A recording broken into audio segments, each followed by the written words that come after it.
Assalamualaikum warahmatullahi wabarakatuh. Di video kali ini, kami dari kelompok A akan membahas tentang komunikasi kelompok. Sebelum itu, saya akan memperkenalkan anggota dari kelompok kami, yaitu Magistra, Anindya, Kansa, dan Muhammad Ilham. Yang pertama kali akan kita bahas yaitu tentang komunikasi kelompok sendiri, yaitu adalah interaksi yang berlangsung secara tatap muka antara 3 orang atau lebih untuk mencapai tujuan kelompok yang telah ditentukan, seperti berbagi informasi, menjaga diri, pemecahan masalah, yang dimana anggota-anggotanya dapat mengingat karakteristik pribadi anggota-anggota yang lain secara tepat.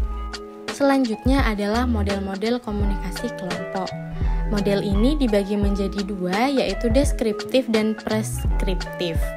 Untuk deskriptif, terdapat 3 kategori kelompok, yaitu kelompok tugas, kelompok pertemuan, dan kelompok penyadar yang masing-masing menggambarkan tahapan perkembangan proses kelompok.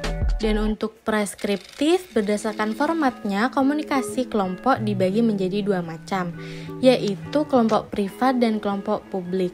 Yang termasuk dalam kelompok privat diantaranya adalah kelompok pertemuan, kelompok belajar, panitia, dan konferensi.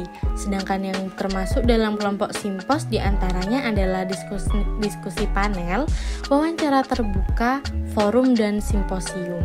Selanjutnya adalah keefektifan komunikasi kelompok.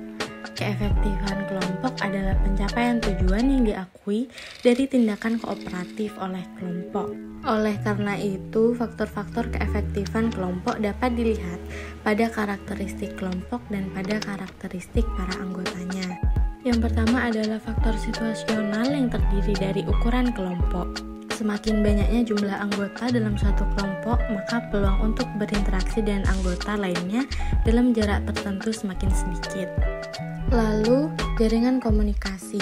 Dalam hubungannya dengan prestasi kelompok, menemukan bahwa jaringan komunikasi berbentuk roda merupakan yang paling memusat dari seluruh jaringan komunikasi, di mana jaringan ini menghasilkan produk kelompok yang tercepat dan terorganisasi. Selanjutnya adalah kohesi kelompok yang didefinisikan sebagai kekuatan yang mendorong anggota kelompok untuk tetap tinggal di dalam kelompok. Dan yang terakhir adalah kepemimpinan adalah komunikasi yang secara positif mempengaruhi kelompok untuk bergerak ke arah tujuan kelompok.